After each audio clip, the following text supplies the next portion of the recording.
Welcome to the Omri Casspi podcast. My guest today is a lifelong basketball fan, been a season ticket holder for the Boston Celtics for 45 years, right next to Red Auerbach. Played basketball for Yeshiva, Alan Dershowitz.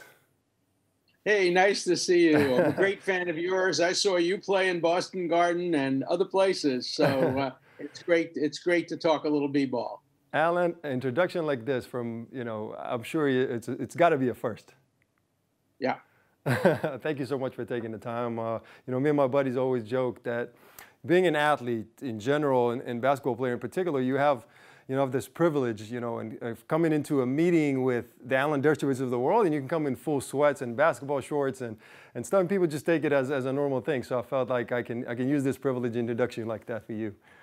Hey, it's great. Look, some of the greatest moments of my life have been sitting courtside in Boston Garden and then going into the locker room when they won the championship. Remember, Boston has won more championships than any other team. Close. Right. The Lakers are close, but not quite there. Right. And it's great to be a Boston Celtics fan. So you grew up in Brooklyn, but at some point you moved to Boston, and then you became a Celtics fan. It's like moving from Maccabi to Hapoel Tel Aviv. Is that kind of thing? It was very difficult. Look, it was easy. I had been a Brooklyn Dodger fan. This is my Brooklyn Dodger 1955 World Series ring. This is my 1947, the year Jackie Robinson. So I was a fanatical Brooklyn Dodger fan, but then the Brooklyn Dodgers moved to L.A., took Sandy Koufax with them. So I gave up on the Brooklyn Dodgers. Became a Red Sox fan when I moved to Boston to become a Harvard professor. And as soon as I got to Boston, I met Red Auerbach. He called me. He said, "I'm your rabbi in Boston." And he got me great tickets to the Celtics, great tickets to the Bruins. And we became very close friends. I sat next to him for many, many, many, many years and met all the players and I had a great time. Honestly, it's playing against the Celtics so many years. The weirdest thing, I don't know if you've ever been at the Garden, when you're coming in with the visitor bus, you got to go through this like a very sharp uphill to get into the garage. And it's like all the time we come in, it's like our driver is always coming in reverse, and it's like he's doing this. It's like amazing. It's really fun experience. It was purposeful. Red Auerbach did everything purposely. He wanted to make it harder for the visiting team. He would raise the temperature to make it difficult. It's freezing in the locker room. In the visiting league, it's freezing. Right. When you played on the parquet floor, there were spots on the floor that were dead. And he knew that, and he never fixed it because, of course, the Havliceks and the Kuzis, they all knew where to dribble. But, when you get a visiting player, he won't know how to dribble, and the ball will hit the parquet and go a little dead, and then, Danny H can come in and steal it away. Yeah, no, it's great. It's great. Really, one of the best fan bases in the league. It's always been great to come play in Boston. It's really fun.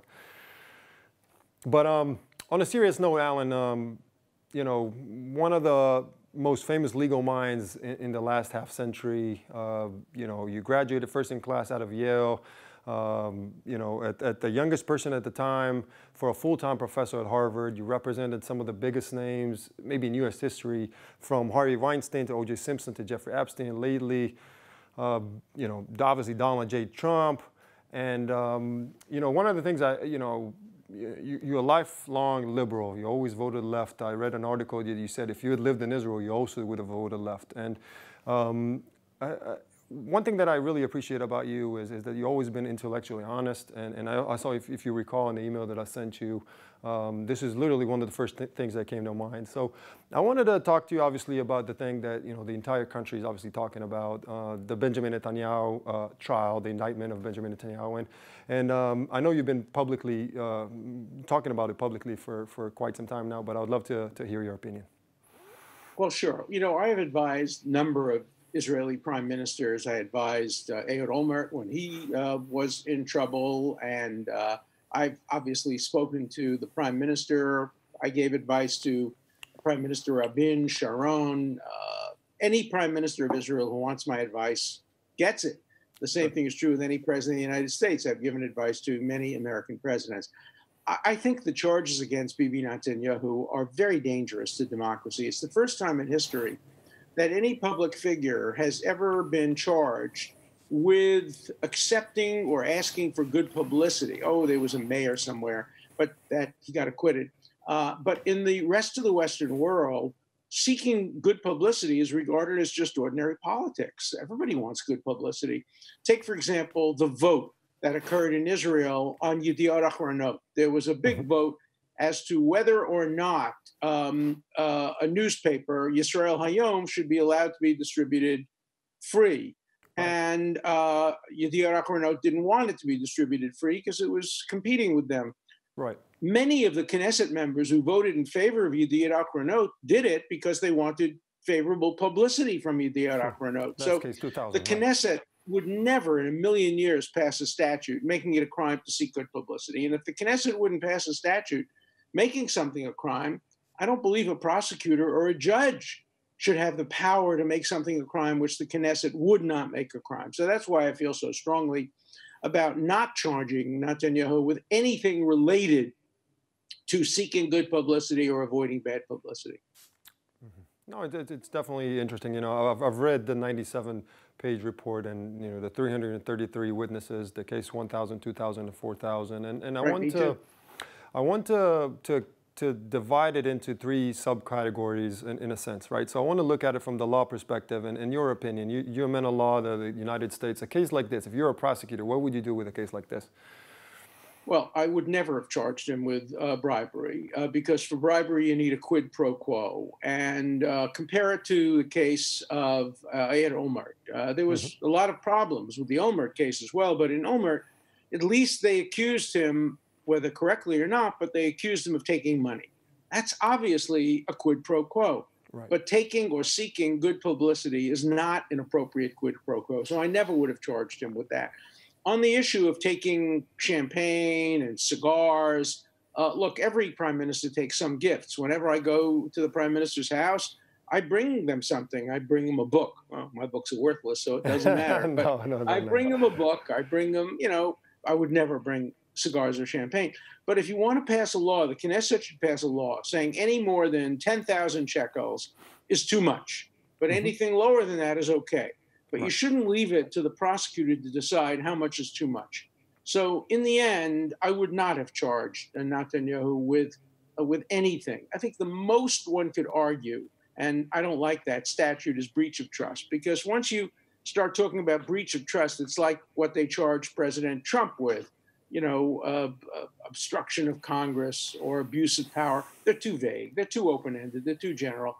Those are issues for the voters. If you think a prime minister has abused trust, make a political campaign out of that and run against him and campaign against him. But I don't think they're appropriate for criminal charges. So I'm very much against the current prosecution of Benjamin Netanyahu.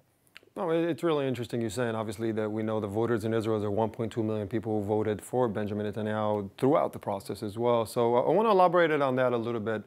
Obviously, I want to play devil advocate to challenge the argument, right? So essentially, you know, there's an argument in Israel saying that, you know, Benjamin Netanyahu is our prime minister, and many of the Likud and the parties on the right have spoken out, you know, in a very strong manner against, you know, whether it's, you know, the Supreme Court the judges or the Attorney General. And there is a concern to the people, the common people in Israel, the citizens of Israel, losing trust in you know, whether it's the Supreme Court, of the whole process, etc. What do you think about that? What do you think of you know, Benjamin going out publicly talking about, you know, he's actually, you know, the Attorney General is actually going against him like that?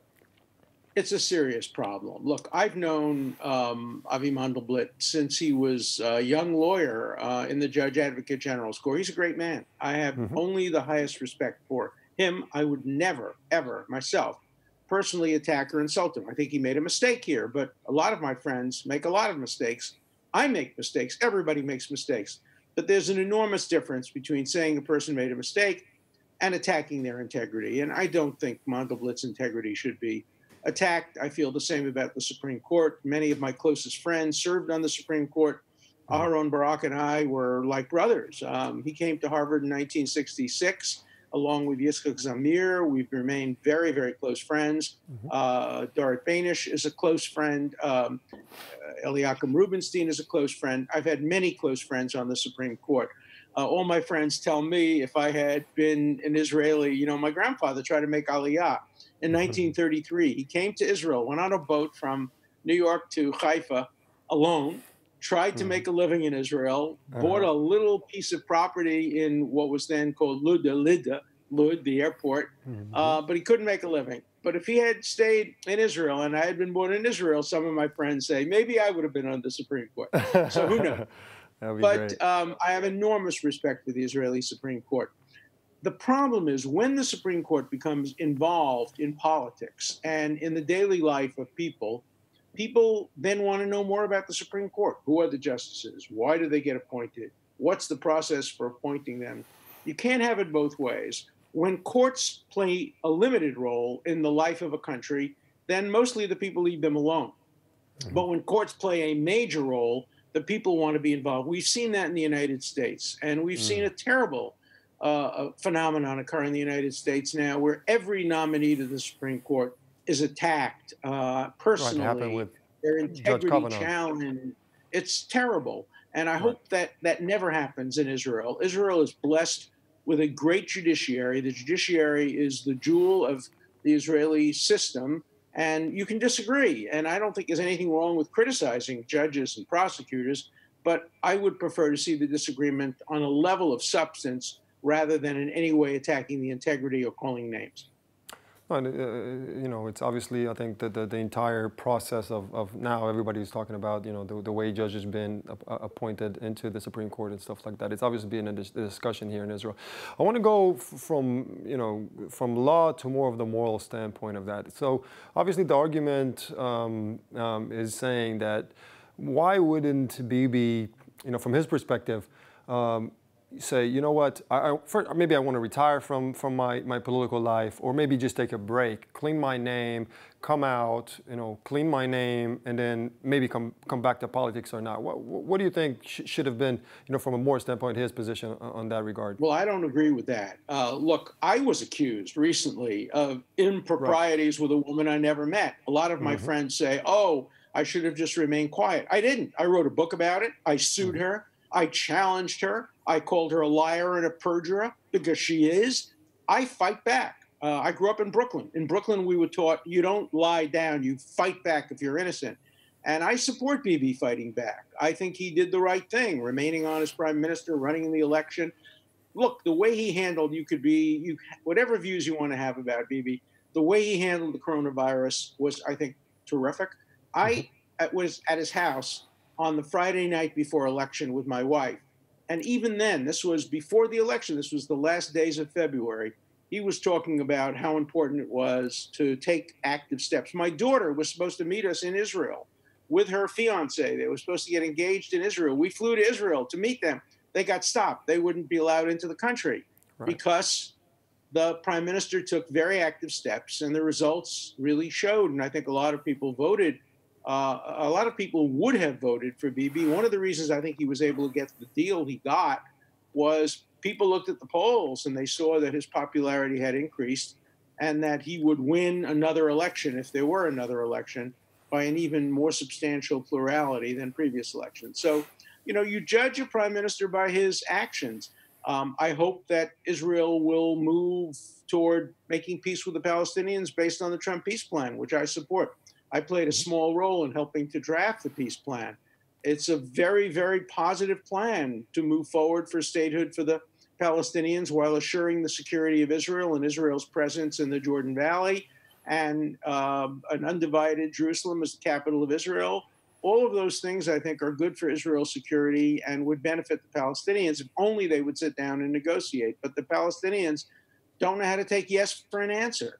And they never miss an opportunity to miss an opportunity. And they're missing another opportunity now to sit down and negotiate. The Trump deal is not a final deal. It's a proposal. The Palestinians should come in and say, no, we don't like this. We don't like that. We do accept this. We accept that. Let's get involved in the process of negotiation. And I think it'll be best for both sides. Right. And from your experience, Alan, and I think that's going to be the third subject of that category, is from your experience and from a trial of this magnitude, right? And obviously, being in Israel, we're not Switzerland, and you know everything that's going on from every standpoint, from economic, from the corona, everything that's been going on, from our security reasons, etc. And from your experience, you know, acting prime minister in a case like in this magnitude, what do you see? Is he able to perform at the level that, you know, is needed from our prime minister? Yes. First of all, Bibi never sleeps. I have been with him sometimes, you know, until 1 a.m, and then I'll get a phone message that he called at 6. He works all the time. He reads, he works, he writes. He is incredibly industrious, and he is capable of multitasking. President Clinton was much the same way. I advised President Clinton during his impeachment, and he would call me also, all hours of the day and night. But he was a great president. He did his job as president while fighting his impeachment and fighting the civil suit that was brought against him. I wish he hadn't been impeached. He shouldn't have been. And I wish Prime Minister Netanyahu hadn't been indicted. He shouldn't have been. But both Clinton and Netanyahu fully capable of performing at a very high level as the head of the government and at the same time fighting their battles. And you've been getting some quite of a backlash, obviously being a lifelong liberal and a Democrat. And I've read some of your book that you wrote in defending Donald Trump. Obviously, you were his attorney.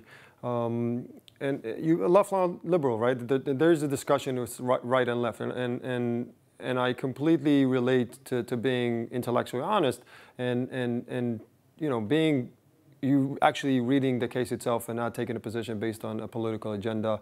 And tell me a little bit about some of that backlash that you've received over the last couple of years. It's been awful for my family, particularly, you know, lifelong friends, people whose kids I helped get into college, people whose kids I went 3 o'clock in the morning and bailed them out of prison, won't talk to me.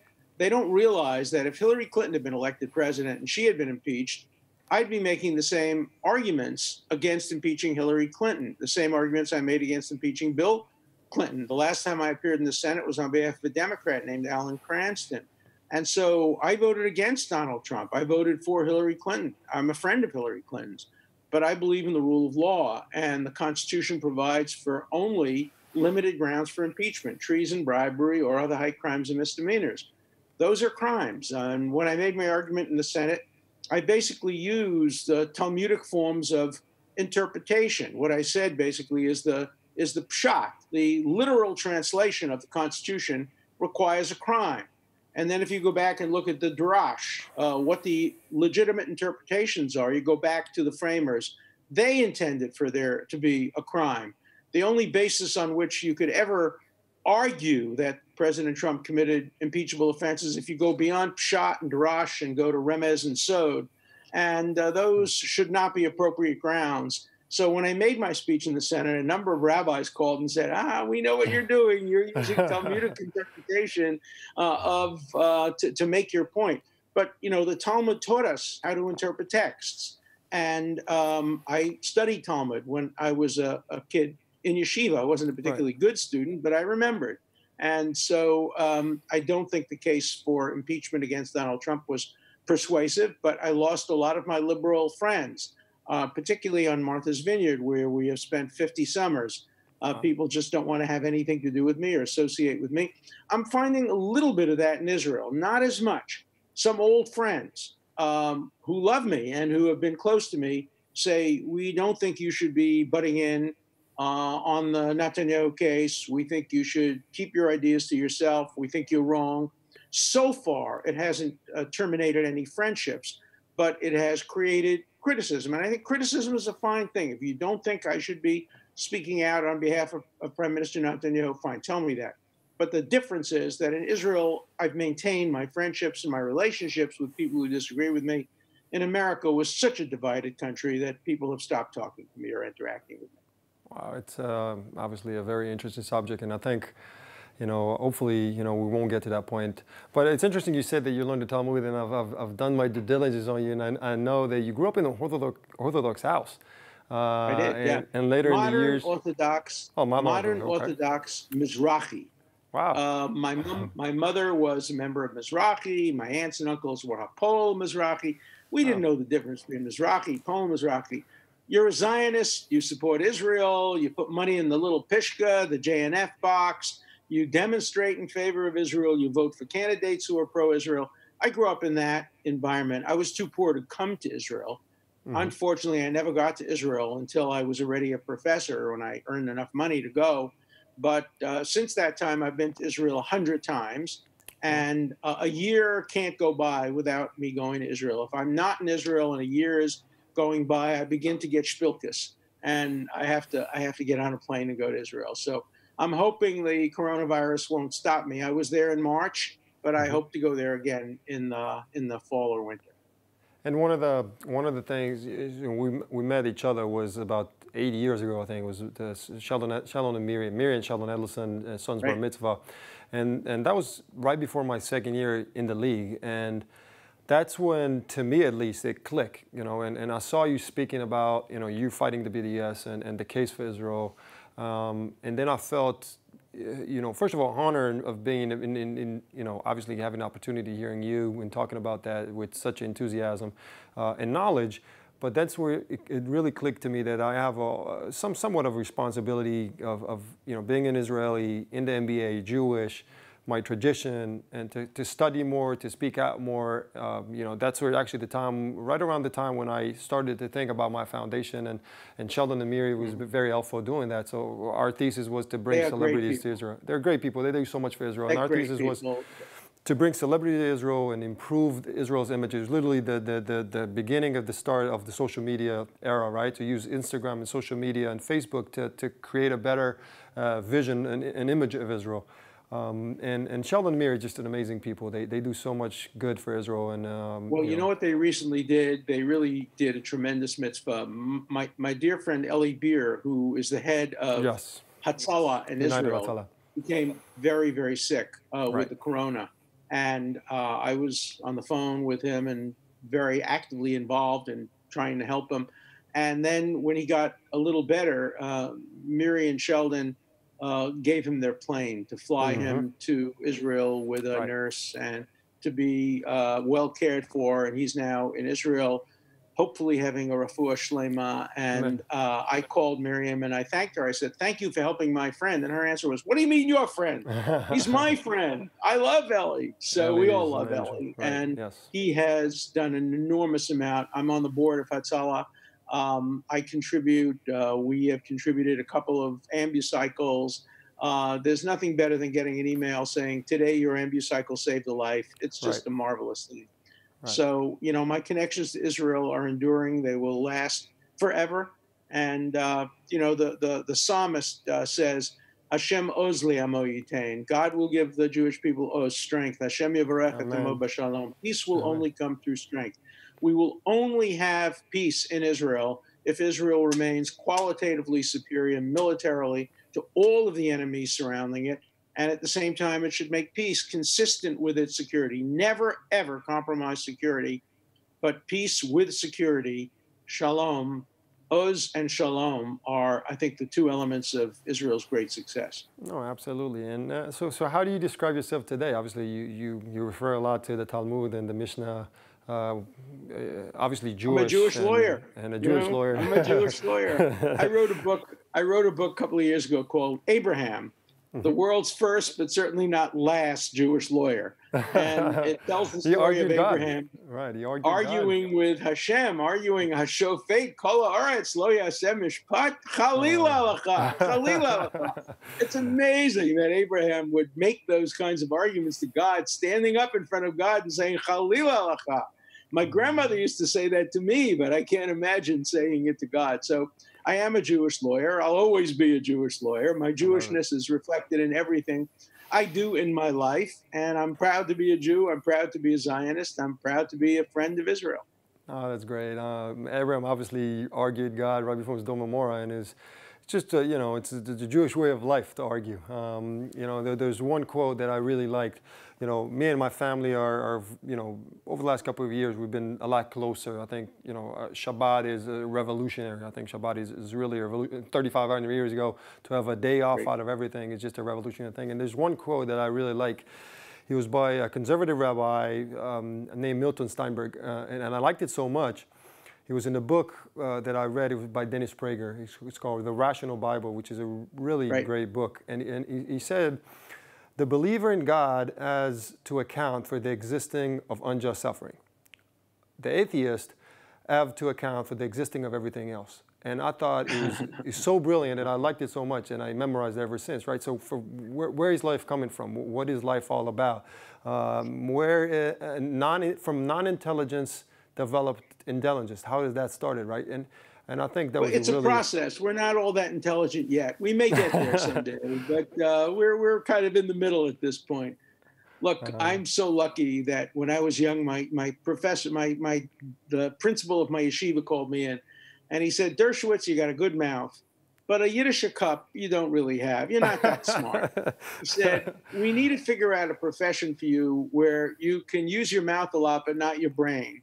He said, I have two suggestions. Remember, he was an Orthodox rabbi. You have two suggestions. One, you could be a lawyer, or two, you could be a conservative rabbi, which was, of course, an insult to him. I wasn't smart enough to be a rabbi, so I became a lawyer. But that was my second choice. If I could have been a point guard for the Boston Celtics, that, to me, would have been like the Mashiach coming. I still love basketball.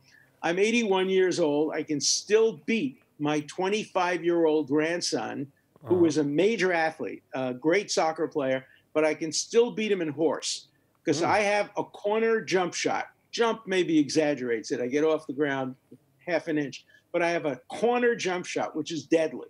And he can't make it from the corner, so I can still beat him in horse. That's great. Yeah, that's really great. I have a question I've always been intrigued by, right? So defense attorneys, having the ability or representing clients where knowing or presumably thinking that their client have done something really immoral, right? How do you, from your perspective, how do you square that knowing or presumably thinking that your client has done something really immoral? How do you square that from your moral, argument? It's very hard. It's very hard emotionally. But of course, Abraham knew that the sinners of Sodom were guilty too. And he said, but what if I can find 50 or 30 or 20 people? What you do is you say to yourself, if you're in America or Israel, the vast majority of criminal defendants are guilty. Thank God for that. We wouldn't want to live in a country where the majority of people charged with crime are innocent. Sometimes they are, like Netanyahu. But mostly people are guilty. Thank God for that. We wouldn't want to live in a country where people who are innocent were charged, like in Iran or China or the former Soviet Union. And to keep it that way, we have to defend everybody vigorously. First of all, we don't always know whether our defendants are guilty or not. I've had cases where I thought my defendant was guilty and it turned out he was innocent. I've had cases where I thought my defendant was innocent and he turned out to be guilty. I have cases to this day where I can't be sure. Klaus von Bülow is a case where I can never, ever be sure. My son made a film about the case, Reversal of Fortune, which ends up with great uncertainty about whether he was guilty or innocent. My personal view is probably there was no crime, but I could never know that for sure. Other cases, I'm much more certain.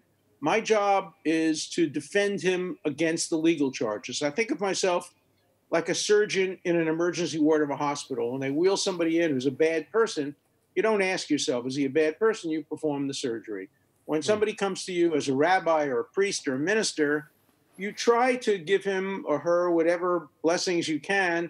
You don't throw him out because you think he did something terrible. So we each have a role to play, and the role of the defense lawyer is a very, very important one. And so I will continue to defend people who are probably guilty. And the more they're hated, the more they're despised, the more they need a lawyer, and the more I'm willing to come in and defend them. But it's much better to defend somebody who's innocent. Look, I've saved some people from death row who were innocent. They would have been executed if I hadn't been their lawyer. Two young boys on death row who were completely innocent, but this close to being executed, and I saved their lives. And, that's something, that's a blessing if you can do that. Now I do a lot of work free with Aleph. Half of my cases are pro bono, free. I work with Aleph, which is a Chabad-based organization in which we defend Jews all over the world. We have a Jew now in Poland we're helping. We have a Jew in Ethiopia who I helped to get out of prison. We have Jews in the United States, all over, who are in trouble. And we want any Jew who's in trouble anywhere in the world, we want them to know they're not abandoned. I can't always help. I can always try. That's all I can do. Oh, it's you know, Kol Israel Arevim Ze Laze, you know, it's one of the strongest, you know, sentences in the Bible, I think, you know. Right. Chaverim Kol Yisrael. It's really, you know, great bond that we have to be connected to one another. But we also have to help and defend people who are not of our faith. And I would say most of my clients have not been Jewish. I have defended Muslims, and I've defended anti-Israel people. And this is great Kiddush Hashem, actually. I think it's great. Well, you have to do it. You can't make distinctions based on partisanship, politics, religion, race, gender. I've had a lot of women clients. You know, you just take your cases as they come along. The more you're needed, the more you should come in and make your defense. And you're not going to get friends. You know, you'll notice that lawyers get elected a lot to Knesset. They get elected a lot to the United States Congress. They get elected president, but not defense attorneys. Mostly it's prosecutors. Everybody loves prosecutors because they represent the government. But defense attorneys, we fight against the government. So we're not popular. We don't win popularity contests. And that's not our job. Our job is to defend both the innocent and the guilty and to challenge the government at every turn. Oh, it's great. And it's actually an interesting point that you brought it up, because I've read some of your theses about Corona and the state.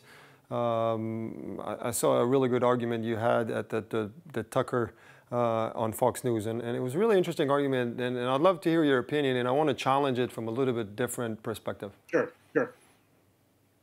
Well, look, I think that we have to develop a vaccine, and we have to develop cures. Israel is already doing disproportionate amount of good work. I noticed the other day that scientists have discovered a drug that's used for another illness that may have some positive impact on Corona. But if a safe and effective vaccine is developed, we have to make sure it's used as widely as possible to create herd immunity. We wiped out smallpox, we wiped out measles, we wiped out polio through vaccines. Some of them are coming back now because a lot of young kids are not being vaccinated now because of the coronavirus. So we have a public health issue. And people should be willing to take the vaccine as long as it's proved to be safe and effective. There are anti-vaxxers who say you should never take vaccines. I don't think that's the right approach. I think we have to go with the science, and we have to listen to the scientists. And when I grew up, my big hero was Jonas Salk and Sabin, the people who developed the vaccines against polio. Because when I was a kid, we were afflicted. That was the Magaifa. That was the plague of my youth. One of my friends, an elementary school and high school classmate, died of polio after being in an iron lung. So thank God for vaccines. Are they perfect? Nothing's perfect, but they're better than the alternative. And public health demands that we be good citizens. And if there is a vaccine available, we should take it. And obviously, the protection of longevity and the side effects obviously got to be tested, and I think it makes a lot of sense. What I'm interested about, and I want to attack, you know, to argue it from a little bit different perspective, is that you know, living in the U.S. for 10 years, right, and I think the Constitution is probably the best political paper of all time. I think the United States have brought so much light to the world in so many different aspects, and the liberty is something. We're soon we're celebrating the Shavuot season, so I don't want to put the Constitution ahead on of the political. Only on the political. Aseret always got to be there, right? It's more of a social. Okay. It's more of a social thing, right? With the Aseret, but from a political standpoint, what they did for the United States and liberty, I think, was great. Absolutely. And what I'm intrigued about is that, you know, and I saw your argument. Your argument was basically saying is that if a person doesn't want to be vaccinated, it's the state, or, you know, presumably the government, but the state. You allow the state to literally take them from their house and to get them vaccinated, right? For the protection of well-being of the entire city, the state, etc. That's right. If it was a vaccine just to prevent cancer or heart disease, no, because that's to protect yourself. But it's to protect everybody else. And let me make an analogy. You're an 18-year-old Israeli, right? And you don't like Israeli policies, and you get your draft notice. And you say, no, I don't want to go into the army. I don't believe in it. I don't want to go. and they say, but you have to defend Israel. It's, you need to make sacrifices to defend Israel. You're going to lose. You have to go to the army. And if you don't go to the army, you're going to be made to go to the army or go to prison. What's the difference between going to the army where you can die? And by the way, when you get drafted in the army in Israel, you have to take vaccines. You have no choice. They will inject you with anti-malaria, whatever. All armies do that. So it seems to me if you can be drafted against your will, hopefully most Israelis volunteer, want to go, same thing with Americans, but constitutionally you can be drafted against your wishes. Why can't you be vaccinated if the vaccine is safe and effective? The army is not safe. The army, look, I lost a cousin in the war of attrition between the 6-Day War and the Yom Kippur War. A cousin who was an only child to Holocaust survivors died. Somebody that we admired and loved. That's the risk of being an Israeli. And if you can be made to join the army, I think you can be made to take a vaccine if it's safe and effective. And if you don't have a medical condition, look, like in the army, if you have certain medical conditions, maybe you can't be drafted. If you have certain medical conditions, you can't be vaccinated. One of the great things about the Israeli army is even if you have Down syndrome, even if you're seriously disabled, the Israeli army will make room for you, will make it possible for you to have a role so you can proudly wear that uniform. It's remarkable what the Israeli army does. And, my dream someday, it's a dream someday, the Israeli army will have more Arabs in it. They already have Bedouins, more Haredim in it, and it will become a more universal institution for every citizen of Israel. It's understandable now why Arabs who are anti-Zionist might not be in the army, but I'm talking about a dream for the future.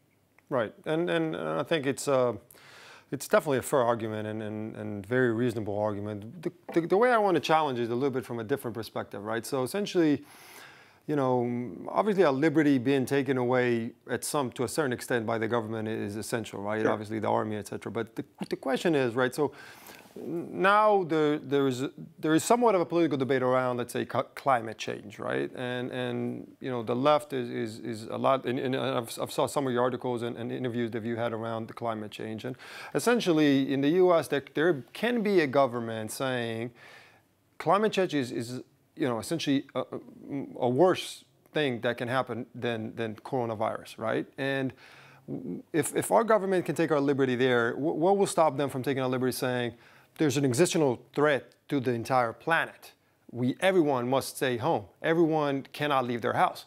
And then they can take our liberty again. And it's obviously there is science somewhat behind it. There is some science against it, right? What's stopping them from? There's always the slippery slope. If you allow this, maybe it will lead to that. I have to tell you, I think the coronavirus is going to change behavior in the United States, and I suspect in Israel. I think that more people will work from home. If I were investing today, I wouldn't invest in car companies. I think we're going to see fewer cars on the road. I think people are going to take fewer trips on airplanes. I used to have to travel across the country to make a half-an-hour argument in front of a court in San Francisco. I don't want to do that anymore. You want to hear my argument for half an hour from Boston? We'll do it by Zoom. If my grandmother were alive today, she would say, we're all ausgezoomt, too much Zoom. But look, I'd rather Zoom than get on an airplane if I don't have to. And so I think we're going to see changes in behavior. We'll never get to a point, hopefully, where the government will say you have to stay home. And I think we're seeing the lifting of the stay-home orders. Prime Minister Netanyahu just said yesterday or today, be happy, go out, but be safe. And, we came away to Martha's Vineyard where we live, where we're isolated. I'm here with my daughter and future son-in-law. We take walks every day. I do my 10,000 steps, eat healthily, write. And I'm on the phone 4 or 5 hours a day giving advice to clients. I was in a mediation all day, 13 hours yesterday by Zoom. It was just as effective. We had different people in different rooms doing the arguments, and it was perfect. And I would like to see more of that in the future. So, life changes based on experiences. I wrote a book a few years ago called Rights from Wrongs, in which I make the argument that our rights develop from a recognition of wrongs that we see. And I think the coronavirus has given us an experience that will change a lot of how we deal with things. I think the handshake is gone forever. I don't think I will ever shake hands with anybody again. No, from now on, it'll be the high five, it'll be an fist bump, the elbow. But, you know, fist pump, I think the handshake is gone. Look, I think I told you, my son works for the NBA. He has been in national basketball. He was a great athlete as a kid. He worked for David Stern for 25 years and then for Silver. They're trying to bring basketball back now, and players will have to be tested. And as you know, when I grew up, they used to tell me basketball wasn't a contact sport. Right. Right. Watch that program on TV, The Last Dance, and you see there's more contact in basketball than there is in football practically. So when players confront each other face to face, you know, they're going to have to be tested. But we're all waiting for sports to come back on television. I want to see basketball. I want to see baseball. I want to see more sports on television, and I hope we'll be able to achieve it. Oh, it's part of our culture, definitely. And, you know, Alan, you've been such a great advocate of Israel. You've done so much for this state, and you've always been such an inspiration to all of us around the world, in the U.S., a truly role model. You know, I want my kids to grow up and idolize you, seriously. And you know, whenever you come to Israel, I'd love to host you in my humble studio. I know we can talk for hours, but I really, really appreciate your time, and thank you so much. I'd love to do that, and we'll go to a basketball game together. Let's do it. You'll be my guest. And, you know, I play horse with you, you know. But, I'm not shooting from that corner, though. That corner, look, I got to shoot from the free throw line extended. But you had a great corner jump shot, so no problem. But it's always a pleasure to play with people who are much better than you are. So I'm looking forward to an opportunity to have a little hummus with you and a little falafel and talk basketball and talk Israeli politics. Awesome. Thank you so much, Alan. Thank you. עד כאן הפודקאסט של עומרי כספי על השבוע עם אלן. נתראה בפרק הבא.